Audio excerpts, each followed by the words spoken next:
Hello, everyone. Thank you for joining us. I'm Scott Davis, and I'm the Programs Chair of the American Gem Society's Young Title Holders, which is hosting today's webinar. The mission of the Young Title Holders is to encourage the growth and development of new, driven professionals while building connections and a voice among the next generation of AGS leaders.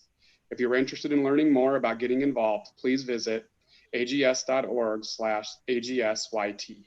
Today, we are hosting Rick Beckett and Sarah Kirsch from Skis Jewelers as they present Demystify Your Marketing. Please welcome Sarah and Rick. Thank you so much, Scott. It's just a pleasure to be here. I want to thank the AGS and also thank the Young Title Holders. I'm an old school Young Title Holder member. I got so much love for the Young Title Holders, and I actually did partially what Scott is doing right now too. So I have the utmost respect.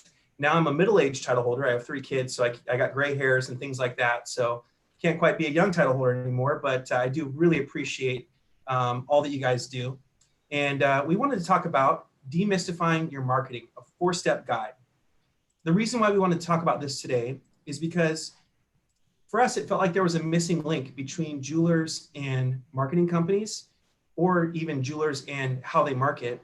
And so Sarah and I set out to kind of figure some things out. And we've been working hard over the last couple of years and taking our marketing in-house at Skis Jewelers. And so we just wanted to share some tips that we learned along the way, and hopefully some things that can help our industry out. And so I'll tell you a little bit about myself. I'm a 4th generation jeweler in Eugene, Oregon, home of the Oregon Ducks. We're proud of our football team, but of course there's no football this year, so we're a little sad.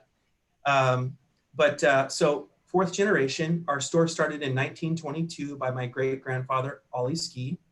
And similar to other family businesses, I kind of grew up in the back of the store. So my parents divorced at a young age, and our jewelry store was like my latchkey. It was like my babysitter. So after school, I'd go to the jewelry store and I'd sit there and I'd learn how to change watch batteries, or I would learn how to make bows. And I don't know if anyone ever had those old school bow machines that you would kind of crank. But I'd go back there and I'd feed ribbon and I'd just crank a blue bow or crank a pink bow or a white bow, and all day long just making bows. And it just was kind of my babysitter. And then I learned how to clean rings, and I was take out trash and things like that. So I felt like the jewelry store was kind of in my blood a little bit. About 15 years ago, I took it seriously. Shortly after that, I became a partner with my uncle. And 2 years ago, I bought out my uncle. And I've been doing marketing for about 12 years here in our store, and there's been some big changes, which we all know about, and we'll talk about in a little bit. But before I go any further, I want to introduce Sarah Kirsch. Yes, hi everyone. My name is Sarah Kirsch, and I have been with Skis for about 4 years now. I actually started in our repair department, and I was just gradually helping with more and more marketing things, until one day Rick basically plucked me out of repairs completely, and now I do marketing full-time for Skis. It's been quite the journey, and I've learned a lot, and I just really hope that some of the things we go over today are helpful for you with your marketing as well. And Sarah is also an avid surfer, which she doesn't talk about herself, but she's a very good surfer. And the last time I went surfing with her, true story, I lasted 30 minutes and then I washed up on the beach and then I actually threw up. So didn't have the best of times, but I'm learning how to try to keep up with her in the ocean sometimes. Oregon, you got to have that 5mm wetsuit. It's not super comfortable, but so she is also a surfer is my point. Let's talk a little bit about the changes in our industry. I love this quote here. The secret of change is to focus all of your energy, not on fighting the old, but on building the new. And I think this is so relevant to our industry right now. The first thing I want to look at is our store in the 1920s, 1930s, 1940s. And you can tell you don't see this jewelry store anymore. Look at the clocks on the wall. It's just old school. And you got pens. Look at the watches, each of them set out individually. Look at the flowers. This was one of our first stores. And then, so that's from the 30s and 40s. And of course, it was all about China and silverware and things like that. The picture on the right is our second jewelry store, which we had moved a couple spaces over on Willamette Street here in Eugene, Oregon. And there again, you can tell look at what we're selling. We're selling all kinds of things. We're selling candlesticks. We're selling clocks. And there's just been so much change. And I was fascinated. So my great grandfather started the store. I was fascinated by my grandfather who studied ophthalmology. And I don't know if any of you guys knew this, but back in the day, and I'm sure some of you do, back in the day, a jewelry store was expected to repair glasses. So in order for my grandfather to be in the jewelry business, he literally had to study ophthalmology. I think I'm saying that right. It's like ophthalmology or something like that. It's like a TH or something. But, and that was to adapt to the customer's needs. When I started, there was like crystal everywhere and everything was in print. I just remember marketing was easy. So I started marketing, and obviously marketing is never easy, but compared to what it is today, when I started, it was like all you would focus on is print. You'd focus on print. You'd meet with your marketing agent once a quarter, maybe once every 6 months. And you guys would come up with a plan and say, hey, we're going to market rings, or we're going to market this or that. And that was it. Once you and your marketing agency met, you're like, all right, I don't have to worry about marketing for 3 months or 6 months. And I felt like it was rather easy compared to today. And then you can see today, changes are still rocking our industry like never before. There's been so much disruption. And we all know this with digital marketing. We have to have great Facebook. We have to have great Instagram. We have to have Twitter, LinkedIn, epic websites. Oh, by the way, Google AdWords, 24-hour chat. And let's make sure all of your inventory is on the website. And let's make sure you take your inventory off the website when you sell it. And it feels like chaos. And so what do you do when you've got all these things in front of you? And I have ADD personally, so I'm looking at this screen. I'm like, this screen's freaking me out. Not to mention all the things that people are asking us to do. So what do? I turned to marketing agencies, which I think most people do. And I turned to local marketing agencies. And when the interesting thing is, my advertising company that I worked with didn't even believe in Facebook. They were like, we're not going to have a Facebook. We don't even think it's relevant. And so I'm like, okay, well, I'm going to have to go elsewhere. So you go elsewhere, and I went to local companies, but nobody really knew what they were doing because the technology and everything was advancing as fast as we could see it. So then I went to larger marketing companies, and I felt like I was struggling with telling our story. I felt like I was just mixing in with my competitors. And I don't blame marketing agencies, because I truly believe, especially for the AGS and the circles that we have to have marketing agencies. There is definitely a major place for them in our industry. But I think there was something missing, which we're going to talk about today, that I could have set my marketing agency up for success a little bit better. What happened when I worked with marketing agencies is basically we were generic. And I felt like everyone had the same idea. Let's take designer pictures. So which designers are you carrying? So for me personally, maybe I'm carrying Mikimoto, maybe I have a Jaffe, maybe I have another line. And let's just take all the photos that they make and let's use them for our Facebook and our Instagram. And then I would look around at all the other jewelers, and I felt like everyone was doing the same thing.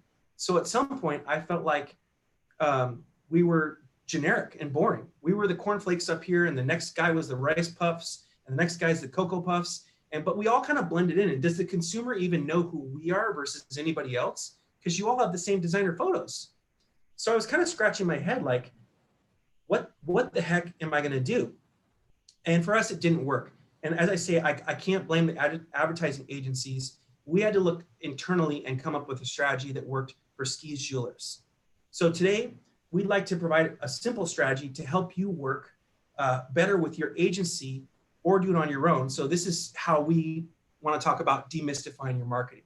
How can we go from generic, where we're all posting the same things, to authentic? And one of the answers is, right off the bat, is we have to tell our story. If you look at sales, what do we do in sales? We tell stories. Stories are the most powerful thing we have.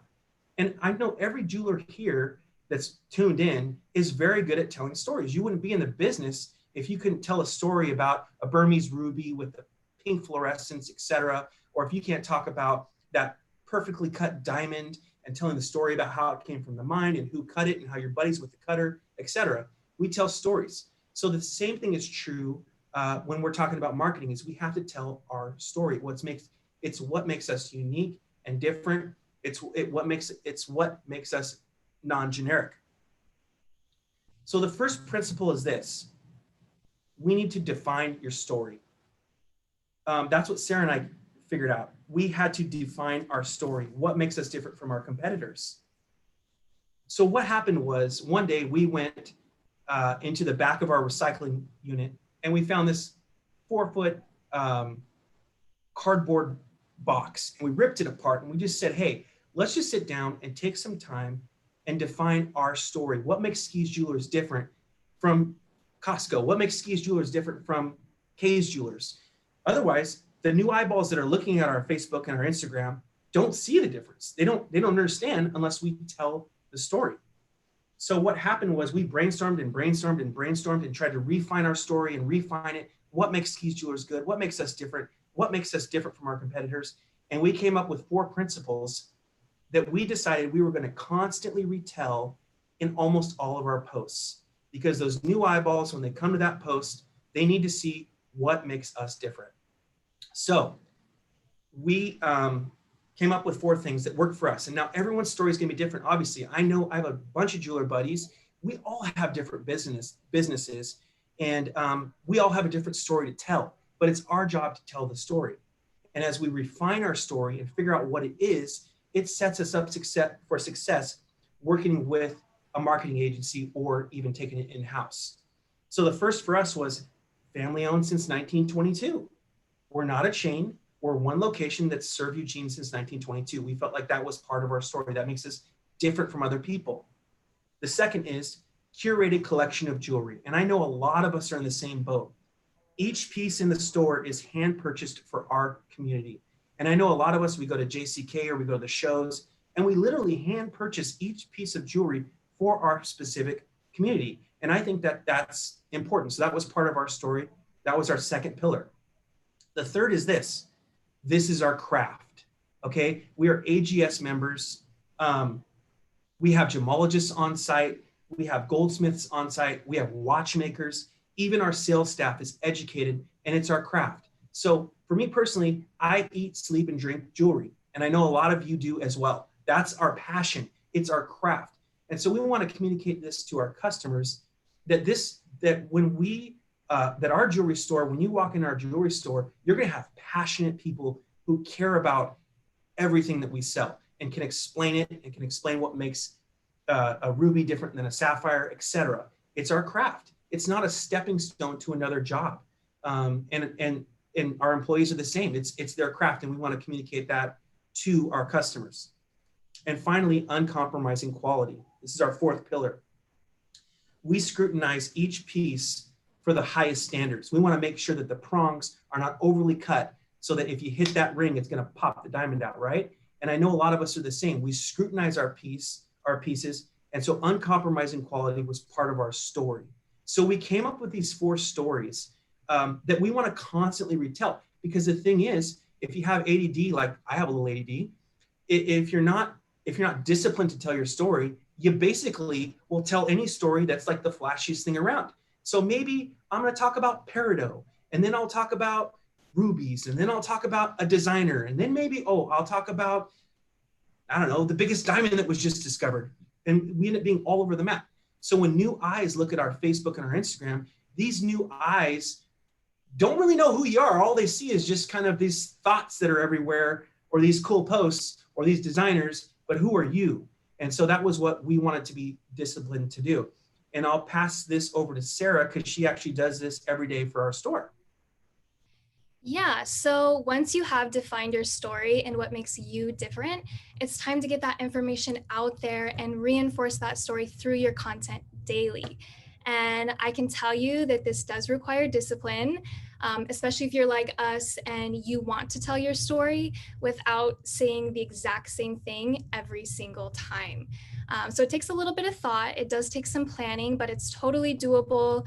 And really, it's an opportunity for you to stand out in a very saturated market.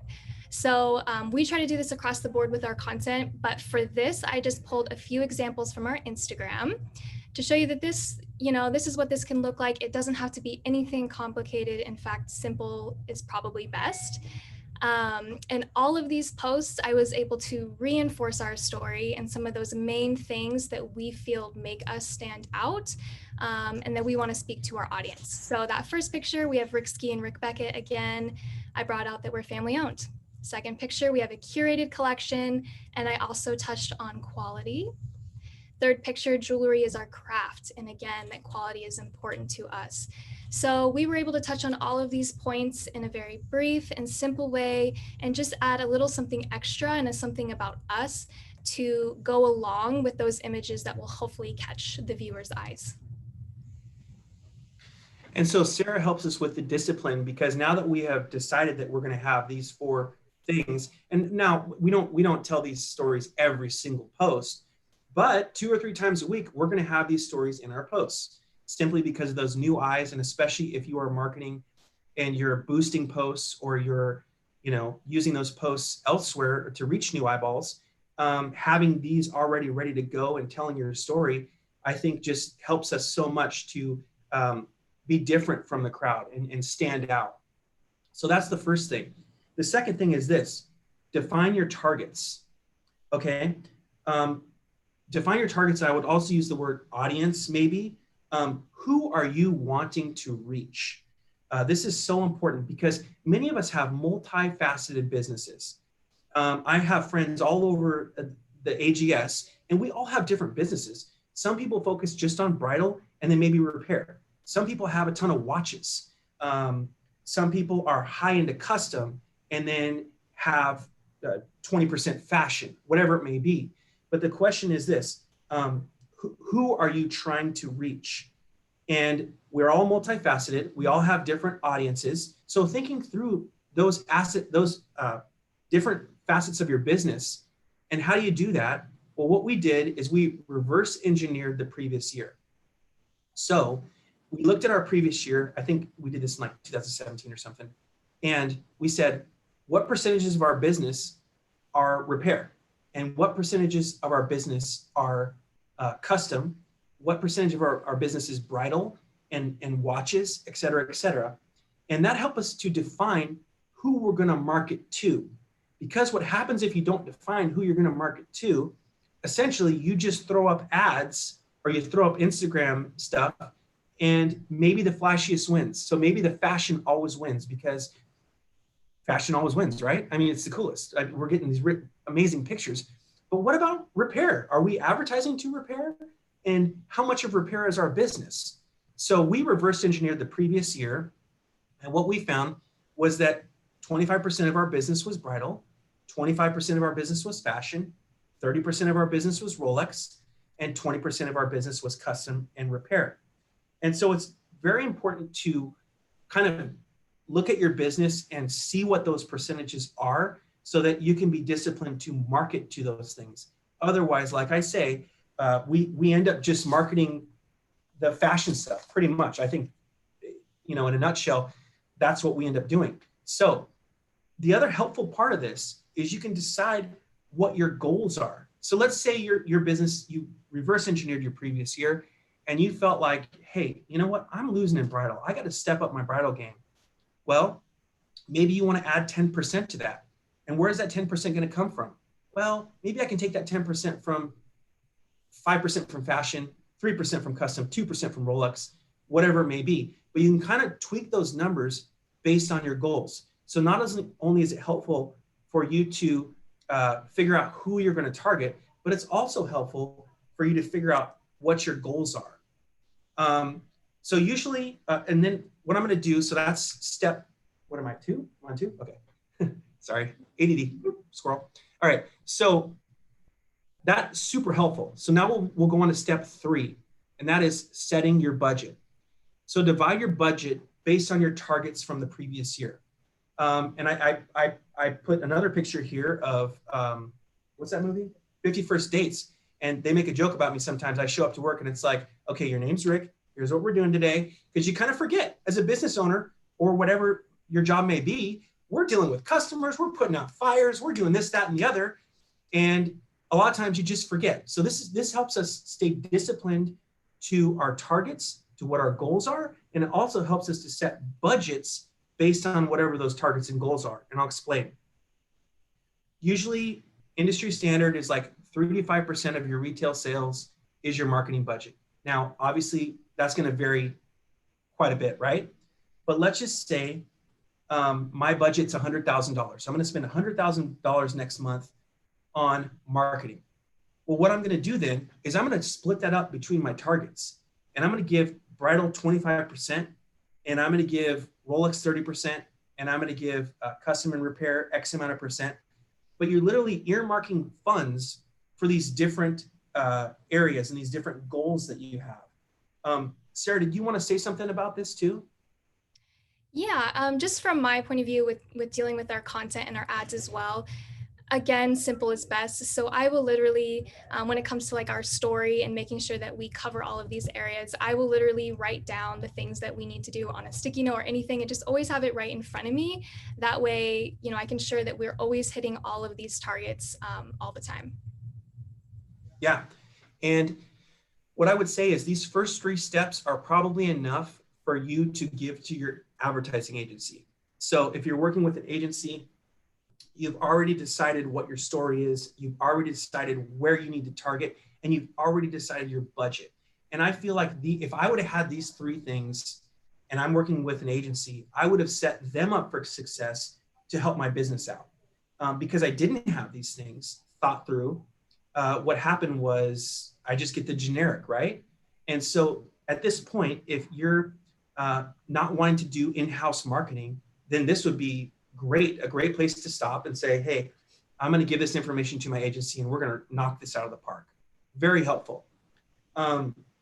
Step 4 is a little more complicated, and it is assigning your budget. So this is where we're going to get into the weeds a little bit. And if there's any questions, please ask us afterwards. But step 4 is assign your budget and your targets to your platform. Now, we know for a fact, well, we don't know for a fact, but I'm just saying, like, if you're going to advertise bridal, you're probably going to advertise bridal on Instagram and Facebook, right? You may not necessarily say, well, I'm going to advertise all my bridal on LinkedIn, because that probably wouldn't be the most appropriate or effective platform for what you're advertising. So the main thing is we need to assign, not only we can break down our budgets. So we know, for an example, that we're going to spend $25,000 on bridal throughout the year. So we know per month, roughly $2,000, or maybe we do a little bit more in December, but we know we have a budget, right, for bridal. Now we're going to take that $2,000 and we're going to decide where that goes. Does it go to Google App? Does it go to YouTube? Does it go to Instagram? Where is the most effective platform for your budget? So we've disciplined ourselves even with repair. We're going to advertise repair. Well, maybe repair is going to be on Google Adwords because somebody's going to type in, how do I fix my ring? So this is a great time to sit down and figure out what platforms work for your marketing. I also want to say one more thing before we show you. We have a little template. And if you'd like this template, Sarah's going to talk a little bit about it. But if you'd like this template, we'll definitely make it available to anyone that wants it. It's very simple. You can do it yourself too, but we'll have it if you want it. What I want to say is this. When I first started advertising, I got a book, and it was called Google AdWords for Dummies. And I literally read that book from the front cover to the back cover. It took me, 15 hours. And as I was reading that book, I was going over my AdWords, because here's the reality. Nobody cares about your business as much as you do. We all know that. Even if the best agency in the world is not going to care about your business as much as you do. And so it's helpful if you can get in the weeds a little bit and learn some of these things so that you can tell your story the best, because ultimately you'll be the best storyteller for your store. So I went into Google AdWords and I did it myself. Same thing with Facebook and Google. Both of those platforms offer help. You can have a monthly session where you meet with somebody and they can go into your Google AdWords account. They can tell you how to do YouTube videos, and it's really, really helpful. So sometimes through trial and error, you might just set up some appointments with Facebook. You might set up appointments with Google AdWords and have them help you along the way. We've done that so many times, and it's free. So why don't you just take advantage of that? Like, it's awesome. So that's what we want to do next, is assign your budget and your targets to your platforms. We'll show you an example here, and I think, Sarah, you're going to talk a little bit about this. Yeah, so in addition to my little sticky notes for social media content, I also use templates like this for keeping track of our monthly ad campaigns. And this is a way for us to make sure we're hitting all of our targets every single month. So you can see on the left side, we have our main targets: bridal, fashion, and repair/custom. I didn't put Rolex on this because really we're limited in what we can do digitally for Rolex. But anyways, then we have all our social platforms listed out, and having those in front of us on this form is actually really helpful because they're right there. You don't have to forget about any of them, and you can really think through which platform, like Rick said, is going to be the best for that campaign that you're planning. In the next column is campaign. So what are we advertising? Is it a new collection, rings, whatever it is, we'll put a little description there. The ad type, is it video, is it carousel? Next column is targeting column, and this is where you're going to further break down who you're targeting. So maybe there's a certain age group, maybe there's certain interests that you're targeting, or a certain area, and so you can just briefly put in there what your plan is. And then we have duration and we have budget. So this is just a nice way for keeping everybody involved as well. I know Rick and I, we always sit down and do our marketing plans together, but as the owner of the store, he has a million things going on. And so it's so nice just to always have something like this in our back pocket that if we're gonna have a meeting, I just send this to him. We both know exactly what's going on, and it makes everything smoother. And there's plenty of ways to do this, but this has really worked well for us. So that's just something, if you like that, we can offer that to you. And as you see on your left side, there are our targets. So we want to be very disciplined to make sure we don't forget our repair department, because our fashion is so much more fun to advertise. I'd rather advertise a $100,000 huge diamond ring over like, hey, we can fix your prongs, right? But this makes us disciplined to keep those dollars going into our repair department. So we kept this kind of simple. We thought, hey, here's 4 steps we could offer our community. We felt like it was a missing link between jewelers and marketing companies, because we don't want to all blend in. We don't want to be the same. And we're all storytellers. We tell our story. We all know our business better than anybody else. And we live and breathe this stuff. So for us to be able to set up these companies for success, or if you're able to do it in-house, that's great too. One thing I'll mention is it's hard work. We all know this, and all of us we're not afraid of hard work. We're all hard workers. I will say I did not anticipate how much hard work this was going to be. And but it took Sarah and I probably 2 years-ish to even kind of get a little momentum going. But once the momentum was going, it seems like it just keeps going. So it's been great. And when COVID hit and we had already been a little bit more digitally savvy, we were able to pivot really quick. We were able to get involved with our community.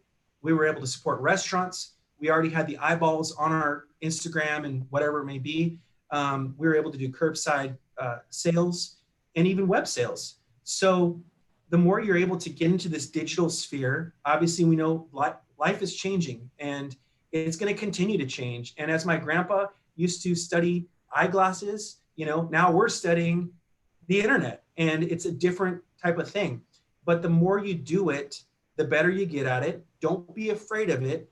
And if you need to make those calls to Google, or if you need to make those calls to Facebook, do so. Do it all the time. Track them down, because they'll give you free information. They'll get into your Facebook page, and they'll help you figure out how to make it better. And we can honestly say it'll be worth it. The more hard work you put into this area in digital, the more it's definitely going to be worth it, and it will pay off. Sarah, did you want to say anything in conclusion? And also, we'll take some questions too, but we thought we'd kind of keep this a little more simple. Yeah, I just kind of going off of what you said, this took us a long time to come up with, just to organize our thoughts and then to actually get them into a marketing plan. And this is just how things have worked for us, and it's going really well. And there's always going to be more to learn. The marketing world is crazy, like I said, and things are always changing, but we can keep up with it. We definitely can. We just have to keep learning and keep working hard, basically. So now I guess if there's any Q&As, we can take any questions if there are any. And if not, that's great. I don't really know how to do this part. Okay.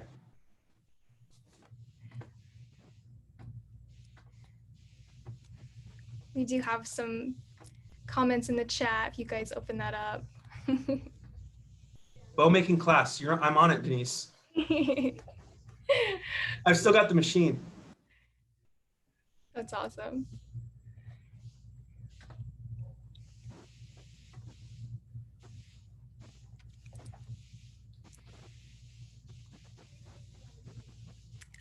We do have a question in the chat. You mentioned the marketing book. Are there any good videos that you recommend or classes one can take for Google? Google has like an education, a whole education course. So you can go on for your Google AdWords, you can literally take courses that are free. And then also they will have someone in contact with you to go over your account once a month. So that's really helpful. So there are those types of things available, which I think everyone should do. I mean, this is our livelihood and this is the future. So we all got to kind of jump in and figure this stuff out.